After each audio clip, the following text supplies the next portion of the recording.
kemerdekaan itu kan rasa, bukan cuma sekedar tulisan.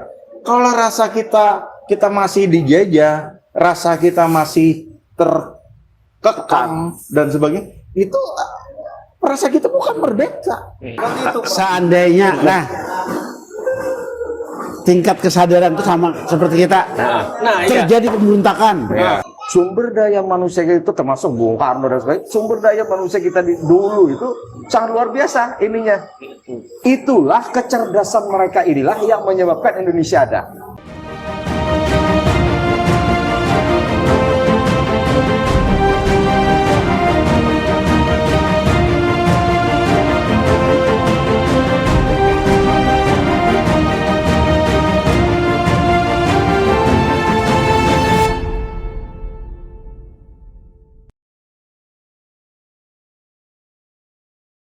Assalamualaikum warahmatullahi wabarakatuh. Berjumpa kembali kita dalam ngobrol pinggiran akhir pekan, masih dalam edisi kemerdekaan di bulan Agustus 2023. Kalau beberapa hari lalu kita merayakan peringatan hari ulang tahun proklamasi ke-78 tahun 2023. Maka sekali lagi dalam edisi ngopi kita masih bicara tentang kemerdekaan. Betulkah kita merdeka? Baik merdeka dalam kalau kita bicara tentang ekonomi, bicara tentang hukum dan lain sebagainya. Masih seperti biasa ada Pak Prof. Assalamualaikum Pak Prof. Kabar baik hari ini? Alhamdulillah. Sehat. Kemudian ada Bang Subhan Syarif. Assalamualaikum Bang Subhan. Waalaikumsalam warahmatullahi wabarakatuh. Sehat juga hari ini? Alhamdulillah sehat. Selalu Indonesia. Selalu Indonesia. Makanya hari ini merah putih. Merah putih di edisi Agustus. Di ujung ada Dani. Sehat dan Alhamdulillah sehat. Ini hitam nih. Hitam. Simbol apa kan? Belum merdeka ya. Merah, putih, kesedihan. Intinya hari ini kita masih bicara tentang kemerdekaan. Merdeka kan bisa kita lihat dalam banyak perspektif. Entah kita melihat misalnya dari sisi ekonomi, betulkah kita hari ini merdeka? Kalau dari ekonomi kan kita melihat bagaimana tingkat kemiskinan kita hari ini. Apakah kemudian eksploitasi sumber daya alam yang sudah luar biasa dilakukan ini berbanding lurus dengan kesejahteraan, atau jangan-jangan angka kemiskinan kalau kita bicara dalam konteks lokal saja Kalimantan Selatan misalnya Bang Subhan, hari ini kan cukup memprihatinkan. Bagaimana soal infrastruktur kita yang hari ini juga tidak baik-baik saja. KM 171 ya. Itu tidak berakhir sampai dengan hari ini. Belum lagi soal misalnya beberapa kondisi ruas jalan yang juga masih dikeluhkan oleh masyarakat. Pada sisi yang lain banyak catatan kalau kita bicara kemerdekaan, Bang Subhan. Jadi memang ini kan kita kan bicara kemerdekaan ini merasa ada sesuatu itu yang kita rasakan ini sesuatu yang kita tuh tidak puas sebenarnya melihat hasil daripada yang kita terima selama 78 tahun dibandingkan dengan misalnya pengorbanan dari para pahlawan, para penggagas kemerdekaan. Mereka sudah sangat luar biasa berkorban. Karena yang seharusnya lebih dari ini. Seharusnya yang ada ini sudah mulai memberikan semacam jaminan tanda kutip kepada masyarakat, pada rakyat bahwa kita ini sudah merdeka dan kita sudah saatnya untuk mengisi kemerdekaannya dengan hidup yang bahagia. Tapi persoalannya kan ini gambaran hal-hal seperti ini masih jauh dari harapan kita. Nah kalau kita bicara misalnya dalam hal kita mengambil contoh mungkin tadi di mana di Kalimantan Selatan, contoh Kalimantan Selatan aja seperti ini. Kalimantan Selatan sumber daya alam, kita bicara dulu ekonomi itu kan kekayaan yang kita miliki lah. Paling mudah kita mengambil di sumber daya alam lah. Sumber daya alam kita itu sebenarnya kan sangat luar biasa, sudah memberikan nilai kemanfaatan bagi negara selama sudah 78 tahun ini. Misalnya kita mulai dari eranya minyak. Era minyak kan kita, Kalimantan Selatan kan termasuk yang paling cukup besar memberikan pemasukan minyak terhadap negara. Sehingga salah satu perannya Kalimantan Selatan ini menjadikan Indonesia itu sebagai salah satu produsen minyak.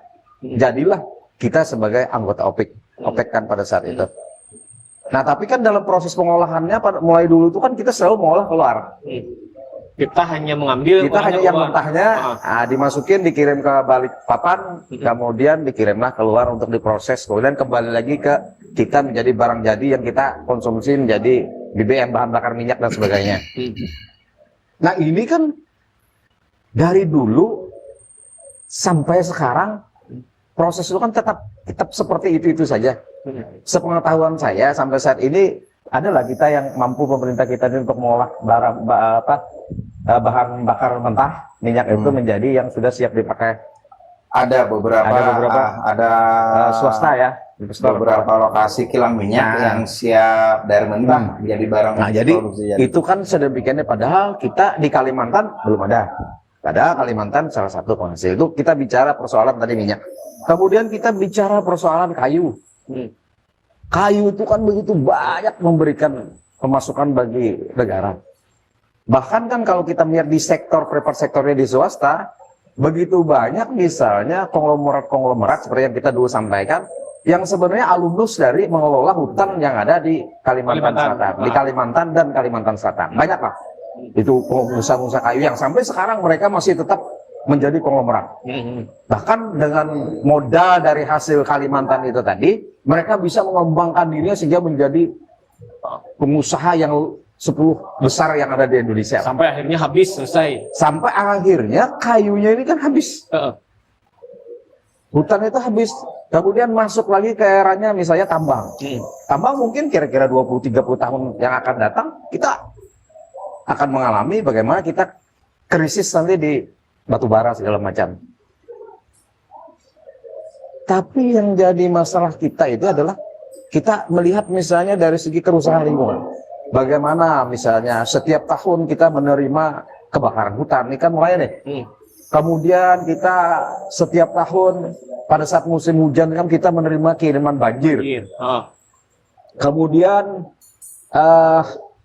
begitu banyak misalnya kerusakan-kerusakan yang diakibatkan oleh dampak daripada hal persoalan yang tadi yang dikelola alam tadi. Ini kan termasuk pencemaran, termasuk longsor dan sebagainya. Dan yang terakhir ini ada di KM 171. Iya. Nah KM 171 itu kan sebenarnya terjadi adalah jalan yang asalnya bagus, tapi ternyata akhirnya anjlok, dan itu tidak lepas daripada bagaimana pengelolaan sumber daya alam yang ada di sekelilingnya jalan itu yang memang tidak memperhatikan apa-apa yang seharusnya dijaga, termasuk fasilitas yang menjadi kepentingan publik. Nah jadi dari begitu banyak ini ditambah kemudian kita kemiskinan, ditambah kita sulitnya mendapatkan lapangan kerja. Coba kalau didata. Nah ditambah lagi kemiskinan kita ini kan selalu bicara misalnya angka-angka indikator angka untuk menentukan kemiskinan itu kan indikator yang selalu berubah-ubah sesuai dengan institusi yang mengkajinya. Misalnya kalau BPS seperti ini, kalau misalnya lembaga yang lain seperti ini, seperti dengan perbedaan.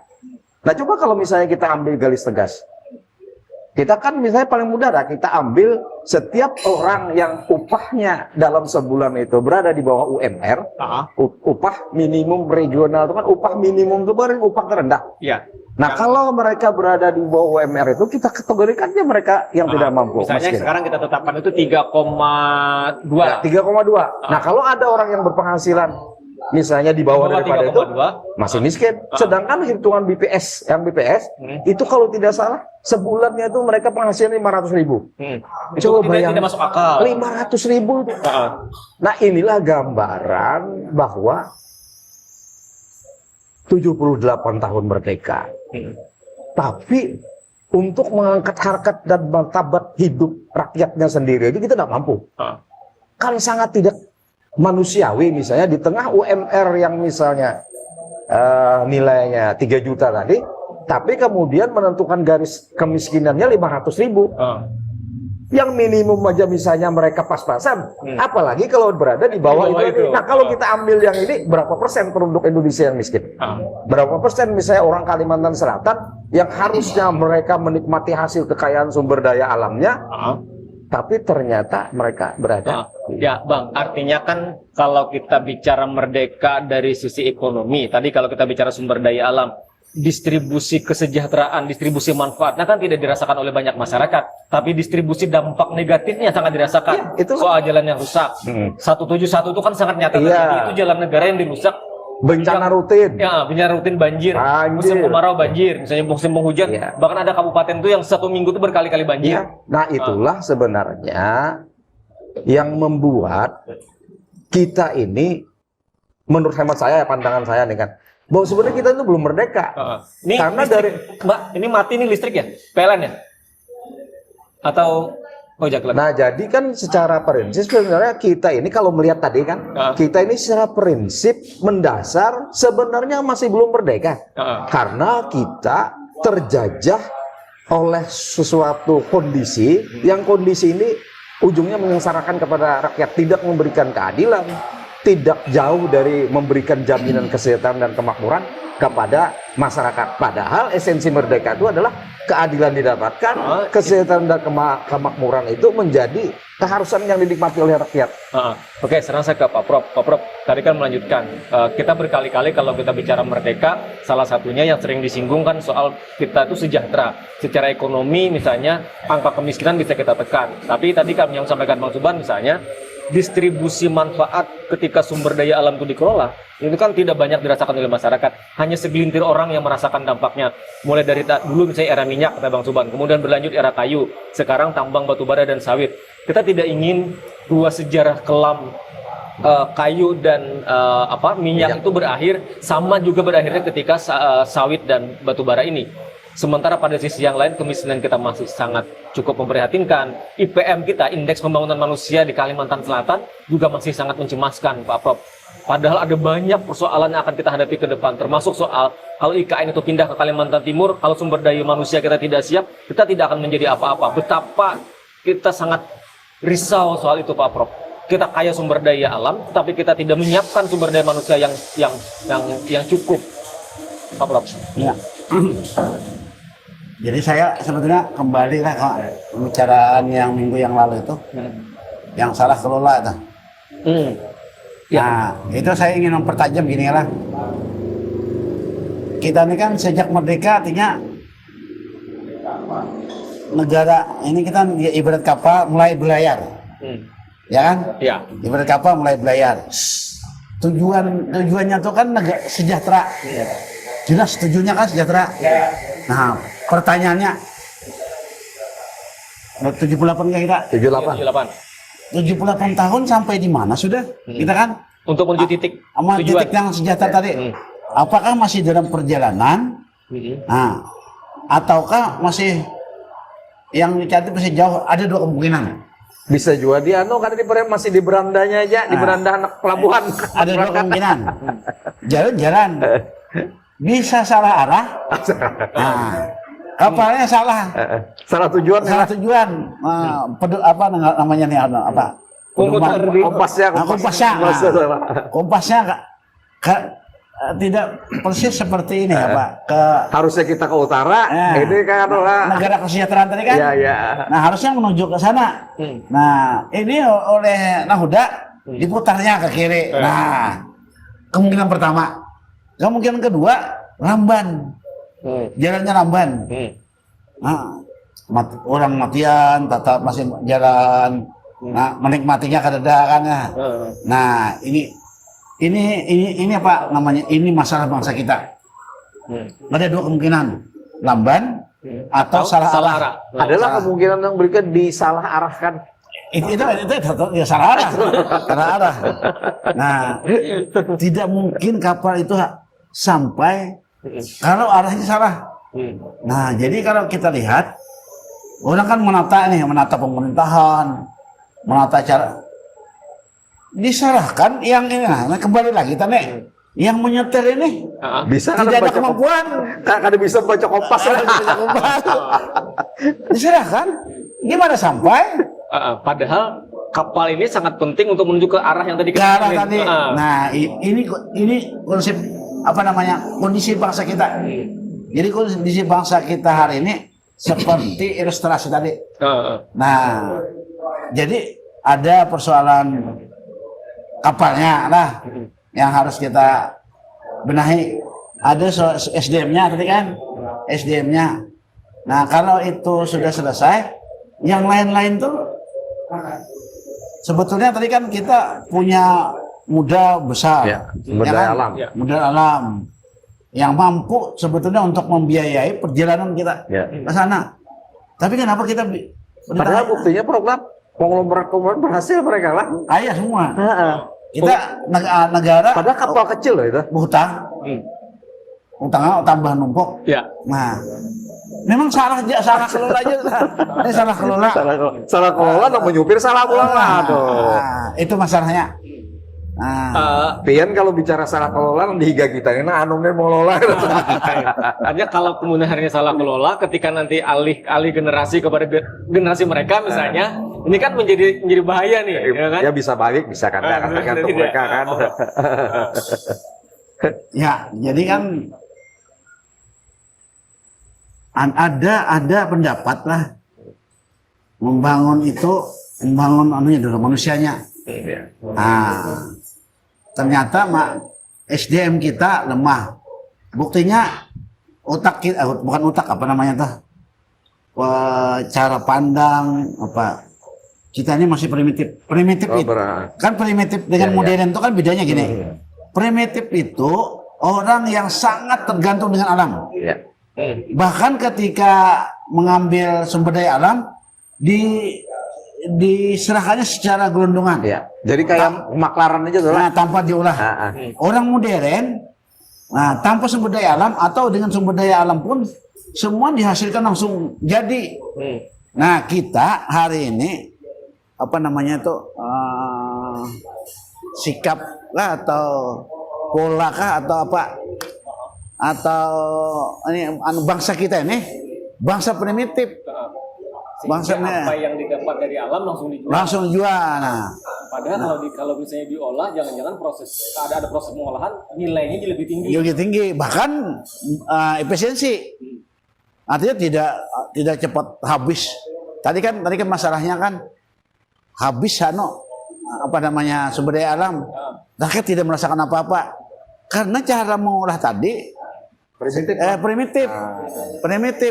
Nah, pernah di undang-undang apa namanya Minerba itu kan diolah protes bukan tambang. Hilirisasi lah. Istilahnya ada bukan apa. Ya tuh diolah lah sedikit nah itu diprotes kan. Padahal belum seperti yang diinginkan oleh banyak orang. Nah, sebetulnya pikiran-pikiran Habibie itu betul sudah. Cuma bukan hanya kita belum tahu bangsa kita ini bagian terbesar dari pemimpin kita belum siap juga bernegara, belum siap juga membawa kapal tadi. Nah, Ilmu menakodainya kan cukup. Cukup. Sekarang kan Pak Prof, kalau kita persempit misalnya, kalau kita bicara dalam konteks yang mikro, bicara dalam konteks lokal Kalimantan Selatan misalnya, kan kita tidak ingin melompat 10 tahun akan datang kita kaget ketika sumber daya alam kita sudah tidak bisa diapa-apakan lagi misalnya dan segala macam. Maka kan kita butuh pemimpin yang tadi tahu arah, kemudian bagaimana menjalankan kapal tadi misalnya dengan cepat. Karena harusnya kan kita bisa gitu kan, bukan kemudian jalan di tempat seperti sekarang misalnya. Nah, seringkali kan kalau kita bicara soal kepemimpinan, kita butuh pemimpin yang kuat, pemimpin yang punya gagasan, pemimpin yang punya tahu tujuannya itu kemana gitu. Nah, sementara ada sarana untuk itu kan adalah di pemilu misalnya. Nah, 2024 kan penting. Kita coba lihatlah beberapa negara tetangga. Dulu kan kita yang mereka belajar di balapnya. Sekarang kan di balapnya. Jadi guru didahului. Nah, didahului. Kalau kita sekarang kan kita banyak belajar lagi kebalik. Nah, itu yang terjadi. Kita terlena. Ya, terlena. Mungkin ini ya sikap mental lah kita, sikap mental bangsa kita. Apakah karena terlalu besar jumlahnya? Nah, jumlah penduduk kita nih, sehingga pemimpin bangsa kita ini agak susah gitu kan, membangun sumber daya manusia. Nah, ataukah memang kita masih dijajah? Budaya kita. Ataukah kita memang masih dijajah? Oke, dan tadi kan setidaknya dari dua ilustrasi yang disampaikan Bang Subhan dan Prof Hadin, kan tentu kita berharap bagaimana pandangan anak muda yang pada saatnya nanti akan mengambil peran di situ. agar kerisauan yang hari ini kita diskusikan jangan sampai terjadi. Paling tidak ke depan kita akan bisa lebih baik. Yang tujuan bernegara yang tadi ketika kita merdeka, kita berjalan dari pintu gerbang untuk menuju kesejahteraan, kemakmuran, itu akan semakin terwujud misalnya. 78 tahun yang lalu, di mana Jepang itu dibom atom oleh sekutu. Kaisar Hirohito kalau tidak salah, setelah bom itu dijatuhkan, Kaisar berkatanya seperti ini, berapa guru yang tersisa?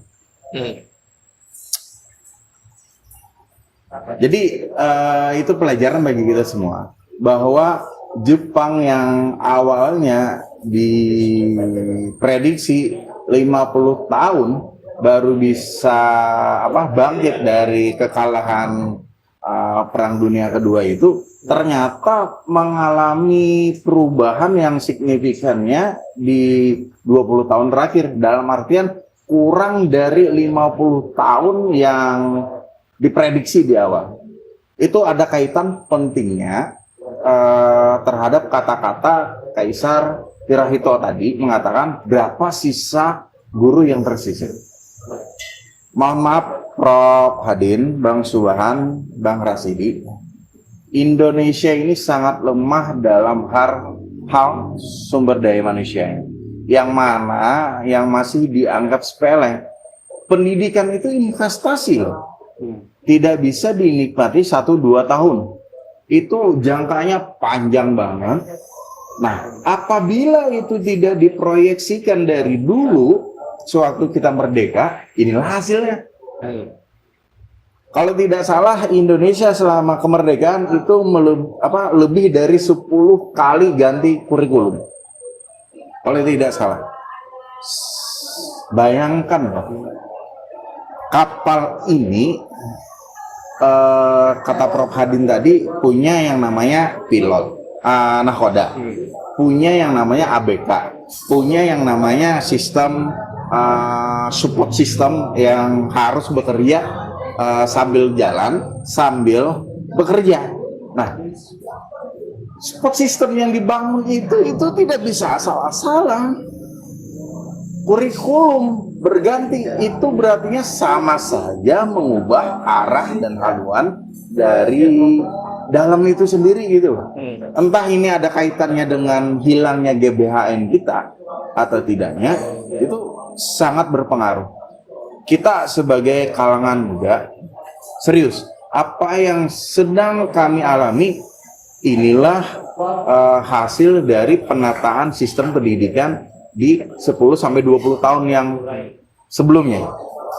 Jangan heran, indeks pembangunan pemuda ataupun pembangunan manusia begitu rendah, ya karena inilah efeknya. Investasi pendidikan sangat mahal. Tapi kalau itu dikesampingkan, maka dampak negatifnya itu sangat lebih mahal. Prof. Hadin, Bang Subahan, Bang Rasidi mungkin cuma beberapa puluh tahun lagi, hitungan kasarnya bisa berjuang ya. Tak bisa dipungkiri, umur, usia. Kami anak muda yang dulunya kami mengalami perubahan kurikulum, inilah yang terjadi hasilnya.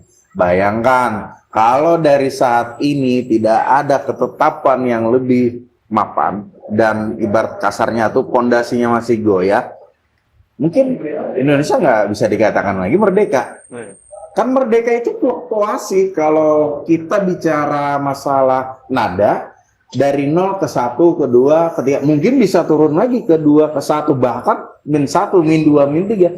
Kemerdekaan itu kan rasa, bukan cuma sekedar tulisan. Kalau rasa kita masih dijajah, rasa kita masih terkekang dan sebagainya, itu rasa kita bukan merdeka. Kalau kita bicara rasa, tapi kalau di atas kertas, oke lah kita merdeka. Tapi faktanya dengan lantang kita sebut kita masih mengalami yang namanya merdeka semu. Itu dulu Bang. Oke. Kita lanjut nih Bang. Artinya kan apa yang tadi diungkapkan Dani sesungguhnya juga ada kerisauan yang sama. ketika bicara bagaimana kondisi kita hari ini, kemudian dengan kondisi yang ada, bagaimana kita ke depan. Yang kita khawatirkan misalnya tadi, sumber daya manusia kita belum siap. Padahal harusnya di usia 78 tahun itu, ketika sumber daya alam kita eksploitasi habis-habisan, sumber daya manusia kita kan sudah semakin baik harusnya. Tadi kalau kita bicara tata kelola sumber daya alam misalnya dan segala macam, maka menuju kesejahteraan itu akan semakin dekat sesungguhnya. Ya. Jadi kan sebenarnya sih kalau kita tadi kan melihat mendengar apa yang disampaikan oleh Prof. Haden, memang masalah besarnya kan di situ. Jadi masalah besar pertama kita itu adalah pada saat kita misalnya bicara persoalan tadi kapal menuju tujuan tertentu kan. Nah kapal ini kan sangat tergantung dengan nakodanya dan kru-kru yang ada di kapalnya. Nah kalau kita ibaratkan kan sebenarnya kapal kita ini kan ada 3 nih sebenarnya yang paling penting di dalam kapal kita tuh. Pertama adalah kalau kita bicara kenegaraan itu kan berarti ada yang terkait dengan persoalan eksekutifnya, kemudian yang terkait dengan persoalan regulasinya legislatif, yang kemudian yang regulasi yudikatif kemudian yang legislatif, yudikatif, eksekutif. 3 inilah yang sebenarnya mengisi kapal dan dikomandani oleh, karena kita sistem kita ini presiden yang berkuasa, maka presidenlah yang menjadi nakhoda utamanya. Nah, lalu mereka ini kan sebenarnya harus paham, tadi sampaikan oleh Prof. Hadinder, harus paham bahwa cara mengemudikan kapal yang baik, cara misalnya memelihara apa-apa komponen-komponen yang menjadi penggerak kapal, termasuk menghitung kebutuhan sumber bahan bakar yang bisa membawa kapal mencapai tujuan. Itu pertama itu.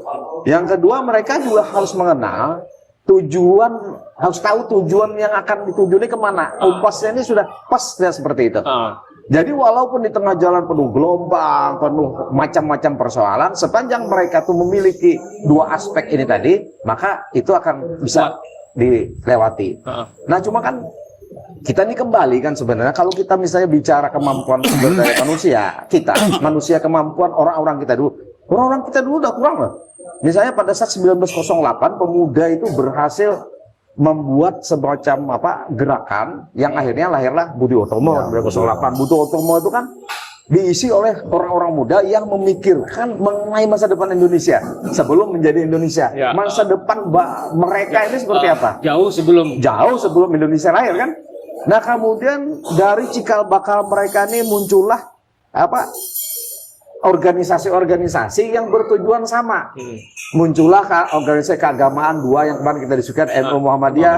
Kemudian muncullah organisasi yang terkait dengan usaha, istilahnya Serikat Dagang Islam. Nah dari 1928 akhirnya muncul Sumpah Pemuda kan, cikal bakal mereka nih, sampai dengan ke 45. Dan ingat, begitu banyak yang menjadi temuan dari orang Indonesia tanda kutip yang digunakan dipakai di dunia, dijadikan acuan. Misalnya ekonominya Bung Hatta kan termasuk Prof Sumitro, termasuk misalnya Nasution, bagaimana prinsip perang gerilya itu menjadi bagian penting yang dalam strategi militer yang dipakai oleh ini. Nah artinya sumber daya manusia kita itu termasuk Bung Karno dan sebagainya, sumber daya manusia kita dulu itu sangat luar biasa ininya. Itulah kecerdasan mereka inilah yang menyebabkan Indonesia ada. Nah jadi dengan kecerdasan yang mereka miliki, walaupun pada saat itu kita terjajah miskin, tapi dengan kecerdasan intelektual dan tujuan yang jelas oleh mereka, nilai luhur yang mereka miliki, berhasilnya Indonesia itu merdeka. Ini kita belum kita bicara pejuang-pejuang yang di Panegoro dan lain sebagainya. Kita bicara yang ini aja kan, yang penting-pentingnya secara politis lah kita bicarakannya. Nah artinya kita dengan kecerdasan maka kita berhasil memerdekakan diri terhadap penjajahan yang cukup lama. Kecerdasan itu tidak lepas dari persoalan pendidikan tadi yang disampaikan Bung Dadi.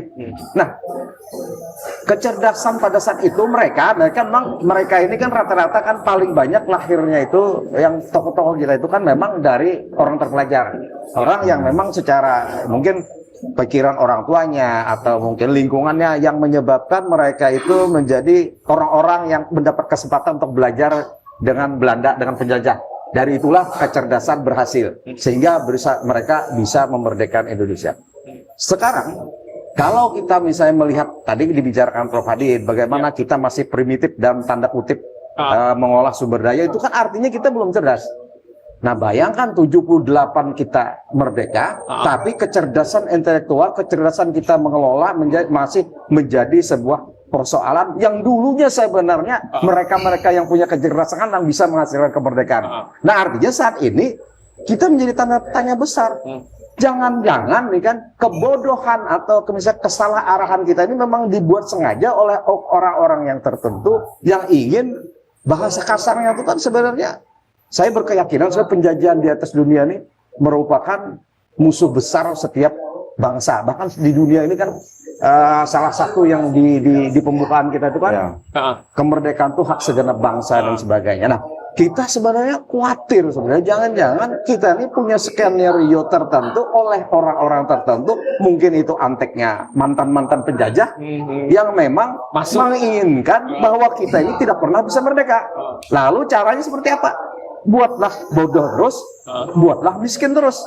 Jadi ada istilahnya namanya proxy war. Nah, ya itulah. Nah, jadi suatu negara yang pengen menguasai sumber dayanya, mereka menerapkan sistem proxy war yang mana kebudayaan mereka diserang, produk ekonominya mereka serang, kebijakan mereka pengaruhi, yang pada dasarnya yang dulu perang itu adalah menggunakan tombak dan meriam, itu nggak dipakai lagi. Nah, sekarang konsepnya itu. Nah, makanya kan penjajahan model sekarang ini beda dengan penjajahan dulu. Tapi sebenarnya muaranya tuh tetap di persoalan ekonomi.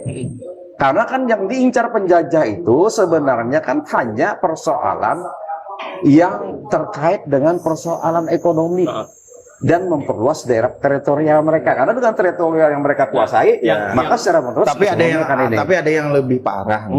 Di luar sana tercipta kubu-kubu yang mungkin sangat kita khawatirkan. Kalau dulu kita khawatirnya ini adalah suatu negara yang invasi kita untuk memperlebar negaranya. Nah, kalau sekarang yang terjadi itu yang namanya bisa dikatakan sekumpulan perusahaan-perusahaan besar.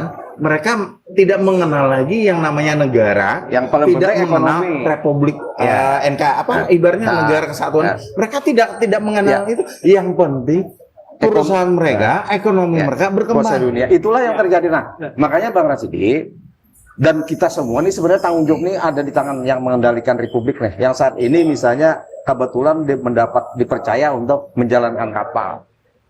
Ini persoalan besar kita ini adalah, makanya tadi kan yang selalu dalam penjajahan itu adalah bagaimana sebenarnya tadi bodoh, bagaimana selalu miskin. Karena orang bodoh akan mudah dikendalikan dan mereka tidak akan bisa berpikir untuk menjadikan sesuatu merdeka atau apa sejenisnya. Dan perlu diingat Bang, ABK itu tidak tahu kompas loh Bang. Ya, makanya yang jadi mekanik, yang jadi tukang masak, yang jadi cleaning service di dalam sebuah kapal, mereka nggak mau tahu kompasnya. Tergantung pembawanya itu. Makanya dengan dasar itulah sebenarnya yang kita harus lakukan ke depannya, kita harus merdeka dalam pemahaman terbaru itu adalah bagaimana kita misalnya bisa kebodohan itu diatasi, mencerdaskan kehidupan bangsa itu menjadi tujuan, itu harus diutamakan. Kemudian yang kedua, persoalan kemiskinan harus kita atasi, dan itu paling mudah diatasi kalau misalnya kata Prof. Hadid tadi, yang mengendalikan kapal ini bisa memahami bahwa kami punya bahan bakar yang besar untuk digunakan mencerdaskan dan untuk digunakan mengatasi persoalan kemiskinan. Bahan bakar kita itu adalah sumber daya yang saat ini kita miliki. Ini harusnya digunakan untuk mencerdaskan bangsa kita dan mengatasi persoalan kemiskinan itu tadi. Memahami problem itu kan berangkat daripada sebuah kesadaran. Yang kita khawatir Pak Prof, kita tuh tidak sadar dengan situasi yang hari ini ada. Orang menganggap situasi kita baik-baik saja. Orang sadarnya bahwa yang namanya penjajahan itu hanya penjajahan fisik. Ya makanya sebenarnya seluruh kepala. makanya aku lebih maju nah. Aku lebih maju. Seandainya, tingkat kesadaran itu sama seperti kita. Terjadi pemberontakan. Terjadi pemberontakan. Kita ingin merdeka lagi lah. Karena apa? Karena mereka kan hidup di tempat yang melimpah ruah sumber daya alamnya, tapi dalam keadaan miskin. Iya. Dan dinikmati orang tertentu. Iya. Nah, kalau disadar kayak kita nih, banyak orang yang sadar kayak itu nih. Apalagi muda-muda. Ya. Tentu takkan terjadi. Nah, itulah. Artinya Jadi dua ya, dua poin ya. Panas semakin panas. Pendidikan dan kesadaran. Kalau pendidikan, Kalau orang mampu, berpendidikan sadar kan? belum tentu juga. Pendidikan kecenderung menyadarkan. Ya, betul. Iya kan, Bro? Pemberontakan dalam tanda petik kan apa? Ada contohnya. Iya. Iya, zaman kita merdeka Iya dulu. itu ketika dia mulai Sadar, pintar, maka melakukan perlawanan. sadar mulai perlawanan. Memiliki kecerdasan. Jadi kan hari ini bagaimana membangun semangat kesadaran yang kolektif. Ada Ya, banyak orang makanya yang Bang Rasi, sadar. makanya Bang Rasi tadi kita udah menekankan, ini harus direnungkan semuanya bahwa kita ini memang sengaja untuk tidak dijajah, Yang tidak dibuat. Yang kita khawatirkan tadi kan, Pak Prof, banyak orang merasa nyaman dengan keadaan yang pian tadi kan, merasa nyaman karena dia sudah merasa apa? Dia berada dalam kemapanan. Jadi Itu seperti ini. Bang Rasidi, Ah. 3,5 abad bangsa kita itu sadar nggak dijajah? Nah dulu itu kan orang, misalnya nih, ketika dalam konteks penjajahan fisik misalnya, itu kan sangat berhadap-hadapan kan. Tetapi hari ini banyak orang yang tidak Nah, sadar. sebenarnya gini Pak Rasi, dulu penjajahan fisik itu kan dilawan oleh para pejuang sebelum tadi Iya. intelektualnya hadir. Iya, kaum Nah, intelektual. ini sebenarnya itu kan terjadi sebenarnya pertempuran. Tapi karena kecerdasan itu belum hadir, kecerdasan berpolitik yang membumi itu belum hadir, maka tetaplah kita 3,5 abad terjajah. Kenapa itu terjadi? Karena sebagian dari petinggi-petinggi yang ada di negeri ini, penguasa bukan kerajaan, itu sebagian itu memihak kepada penjajah. Mereka dilenakan oleh penjajah dengan diberi subsidi macam-macam. Dan ini sama dengan kondisi saat ini. Apa Misalnya, bedanya? Apa bedanya yang dulu sama sekarang? Ya, makanya kan sama. Nah, kan gini kan. Pada saat misalnya saat ini POC itu kan sebenarnya oligarki. Nah, pada saat POC memanajemen bagaimana caranya mereka mempertahankan jajahannya, ini sama yang seperti saat ini. Sebenarnya oligarki dan penguasa-penguasa ekonomi di entah itu di negeri ini, entah di luar, mereka bersepakat bahwa kita harus berbodoh terus, harus biarkan mereka menjadi bodoh, biarkan mereka menjadi miskin, agar bisa kita mudah kendalikan, termasuk memberi subsidi kepada orang-orang yang berkuasa di negeri ini, yang membawa kapal tadi, diberikanlah subsidi macam-macam. Anda jangan dulu lah sampai ke tujuan, cukup di sini dulu, cukup di sini dulu. Terlenalah itu. Nah, dengan dasar inilah yang kita perlukan tadi yang disampaikan Bapak adalah saat ini kita semua harus menjadi cerdas. Dengan cara seperti yang dilakukan oleh Agar bisa melakukan agar kita perlawanan. bisa perubahan pemberontakan. Jadi ada istilah mengatakan kenapa bangsa kita ini 78 tahun ini dikatakan bodoh. Karena kita 3,5 tahun, 3,5 abad itu didoktrin dengan menampilkan penjajahan itu seperti apa. Mohon maaf, kalau sudah doktrinnya itu 3,5 abad, itu konsep penjajah dan menjajah itu tidak bisa dihilangkan di dalam benak gitu. Ini salah satu. Takutnya apa yang terjadi saat ini, entah itu pejabat ataupun yang lagi duduk yang mengontrol kita, itu sedang menjajah kita. Ya memang. Nah, contoh mendasar ini contoh konkret dah. Contoh konkretnya kita renungkan. Seandainya nih Bung Karno, Bung Hatta, dan para pendiri Republik itu hadir di kita ini, dan kita berdiskusi dengan mereka, mereka itu pasti pada saat berkuasa di Indonesia, di negeri ini, menguasai, tidak pernah mereka membayang diberi tunjangan ini, minta ini, dijamin negara. Tidak ada dalam kepala mereka seperti itu. Tapi nyatanya hari ini itu dilegalkan, dan itulah salah satu cikal bakal bentuk penjajahan. Mereka kaya yang artinya kan kesan dia harus memberontak. itu tadi kita ingin kembali ini, kita ingin ini kebetulan emosi ini karena baju merah putih, kan? Dan Bang Subhan, Prof, kita kan ingin terakhir, ini kan sudah kita diskusi lebar nih, kita ingin terakhir ke Pak Prof. Artinya kan sesungguhnya kita ingin membangun ada banyak kesadaran masyarakat bahwa hari ini kita tidak sedang baik-baik saja. Ketika ada persoalan di ekonomi, ada persoalan di kepemimpinan, maka harus, kalau bahasa ekstrim Prof kan melakukan pemberontakan. Tapi sebenarnya pemberontakan tanda kutip kan bagaimana melakukan perlawanan atas situasi yang sesungguhnya tidak seperti itu harusnya. Kita belum Karena kalau orang merasa tidak ada masalah, orang tidak akan pernah melakukan perubahan kan, Pak Prof. Nah, misalnya, apakah konteksnya perubahan kepemimpinan, perubahan kebijakan dan segala macam, maka itu yang ingin kita banyak sebarluaskan. Satu Bang Rasidi lah, ini Pak Prof Hadin, kita nih jujur kan, kita melihat jujur lah. Prof Hadin, Dinda ini, dan kita ini kan sebenarnya alhamdulillah diberi Tuhan itu kan sebenarnya rezeki atau jalan kita kan bagus-bagus saja nih, tidak susah seperti saudara kita Ya, yang lain. masih banyak orang yang Iya. Kita ini berharap sebenarnya Bang Rasidi, tokoh-tokoh yang saat ini hidupnya enak nih kan, cobalah pikirkan ini, sama-sama kita ini kan menyangkut masa depan negara ini, masa depan bangsa ini, dan masa depan rakyat-rakyat kecil tuh. Jangan sampai mereka itu kita mainkan dengan cara misalnya tadi kemiskinan diutak-utiklah indikatornya, tapi ujungnya mereka semakin miskin. Jangan sampai kita sudahi lah. artinya kan itulah yang situasi. Kita itu baru sini mereka-mereka yang berpikir itu termasuk mohon ini kita lewat ini kita sampaikan penguasa-penguasa, pejabat-pejabat atau siapapun yang berpikir itu pada dasarnya mereka tuh mengkhianati dan akan memikul kesalahan yang besar itu. Terakhir saya ingin ke Pak Prof. Artinya kan apa? Karena berangkat dari persoalan dan gagasan itulah maka ngopi ini kan kita Ya, ingin itu. dedikasikan Ini kan sebagai ini- bagian peran kita. Hari ini kita kebetulan salah pakai baju nih kan, merah dan putih. Peran Nah, ini untuk kan. mencerdaskan. Menjelaskan. Oke, terakhir ini kita ingin Ya. kesimpulan dari Pak Ya, Prof. teman-teman. Pak. Jadi kita, Ini pemberontak. nah kalau sadar lah orang kemiskinan itu akibat struktur. Kan kemiskinan kita ini bukan karena malas. Kan disebut banyak orang bukan karena tidak ada apa namanya pekerjaan. Pekerjaan ada dari pagi mereka bekerja sampai sore, bekerja keras tapi tetap miskin. Nah, bukan berarti tidak pekerjaan, bukan karena malas, karena struktur yang menyebabkan dia miskin. Itu karena apa? Karena orang-orang yang diberi lebih, nah itu tidak membagi apa namanya tuh, Bagi bermental penjajah. membantu mereka untuk mengangkat.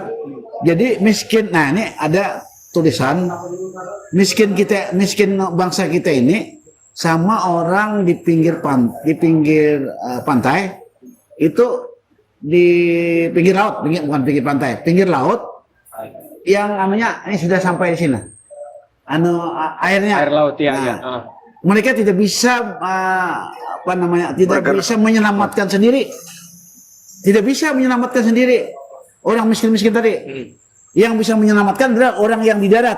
Oh, yang melempar menolong. Menolong. Nah, itu kondisi sekarang. Jadi mereka itu kan tidak berdaya sama sekali. Jadi bukan mereka tidak berupaya, tetapi Bukan tidak berupaya. batas upaya mereka Sudah kerja keras. Iya.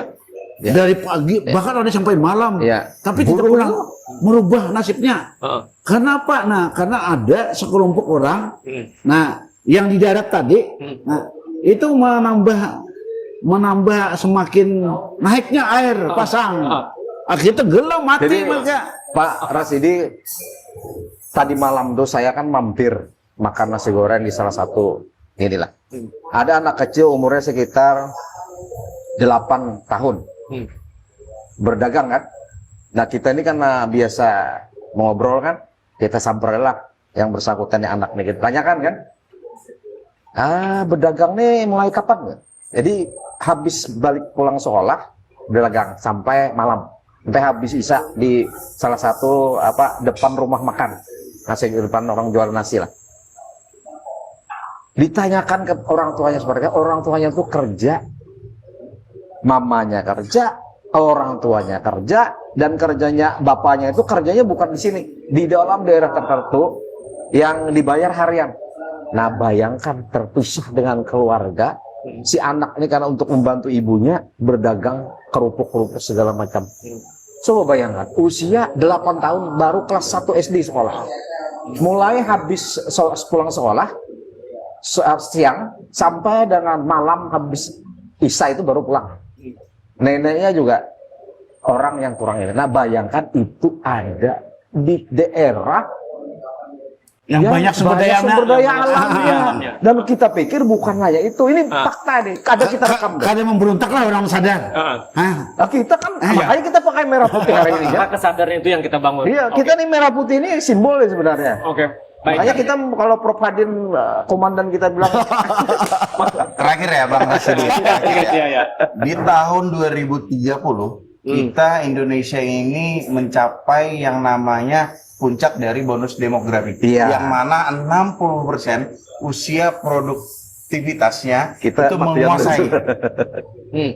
Intinya 60% penduduk Indonesia kalau tidak diimbangi dengan pendidikan yang Mencerdaskan tadi. mencerdaskan dan sadar, bayangkan betapa, mohon maaf, Ya. harus dikatakan betapa hancurnya kalau Indonesia tidak bisa menentukan Arahnya Indonesia tadi. arahnya Nah, ya tadi menuju harus makmur kemana sejahtera. dan kemana dengan kondisi yang 60% usia produktivitas. Makanya kan yang Prof Hadin katakan tadi kan pemberontakan itu bisa saja muncul. Ya, pokoknya kita ingin menambah banyak orang-orang sadar. Kalau sadar kapalnya terbalik, Ah, berontaknya. Iya. yang kita khawatir sudah di dalam kapal, tahu kapalnya miring mau tenggelam, masih belum sadar itu akan tenggelam. Ini bahaya. Nah, jadi kita menambah orang-orang sadar kira-kira begitu. Merdeka.